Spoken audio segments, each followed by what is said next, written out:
one lesson I wanted to get into is mindset. Okay, so a lot of us have really weak mindsets. I can't sugarcoat it.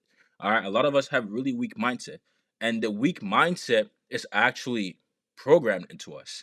All right, so growing up, right, from when you were a kid, all the way to when you leave high school, go to college, you've been pretty much told what to do all the time.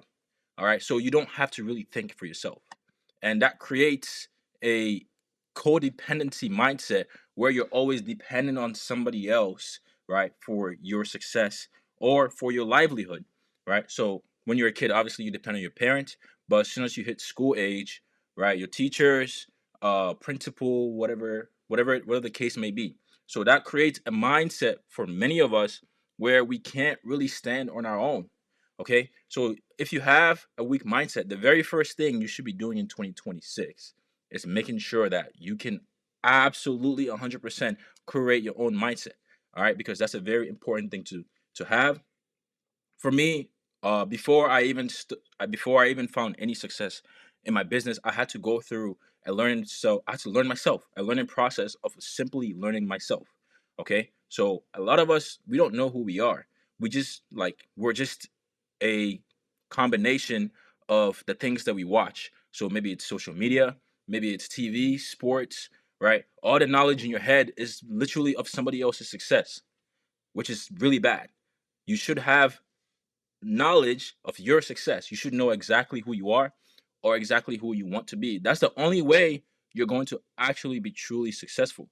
Because if you don't know who you are and when things get difficult, you're going to quit because you don't know whether you can go through it or not. It's going to feel too difficult. It's going to feel too scary. Um, so for me in 2021, I went through a big mental shift, and at that time, in 2020, I was working at Home Depot. All right, I was working at Home Depot. I was making like $12 an hour. All right, $12 an hour at Home Depot, and this was right after the pandemic. Right, so pandemic was in March. Things opened back up around August time. Right, and I started working at Home Depot. I worked there for 3 months, and I realized very, very quickly working there that like this is not what I wanted. And at every single job I've had, at every single stage that I've been in, I have met people who have been in that one place for 30, for 10, 15, 20, 30 years, every single fucking time. Okay. And so it makes me always ask the question, right? Whenever I talk to someone at my job and they're like, I've been doing this for 10 years, I ask myself the same question every time. Do I want to do this for 10 years? If the answer is fuck no, we're out. Okay, you gotta find a way out.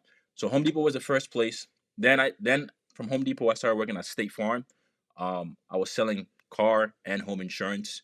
Pretty much I was there for like 6 months. And the exact same thing. People were there 10, 15, 20 years. And then from there, I decided to take a step up, got into tech, right?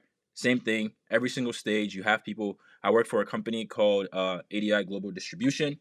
That was my first like really big job. I was making 25 an hour. I thought I was the shit. I thought I made it. 25 an hour, right? That's like most family salary, right? So that's like what 65K a year, something like that. 60 to 65K a year. That's what most people live on. The average salary in the United States is like 60K a year. Okay, so most people raise families on 60K a year, and the job I was at, there were two people who raised a family on 60K a year. Okay, and one of those two people was getting close to retirement age. He's been doing it for 25 fucking years. All right, so I posed the question came back up. Do I want to do this for 25 years? The answer was always no. So the reason why I was able to level up was because I learned about myself. All right. Is this what I really want? Because once you figure out what you really want, everything else becomes easier. Then when the challenges come, it's easy to get through them. So maybe 2026, if you haven't done it already, maybe this is the year where you ask yourself who you really are. Okay. If you are starting from zero is the most beautiful thing. Okay, so starting from zero is the most beautiful thing because you have a blank slate, you have a blank canvas. You can paint whatever picture you want. It doesn't like you can literally do whatever you want. That's how the world works. As long you put your mind to it, you picture every artist before they paint a picture. They vision it first. They see it in their mind first. So whatever you want to achieve, you just see it in your mind first, and then you just take the actionable steps every single day. Okay, so that's the mindset you have to get into. Now at number two,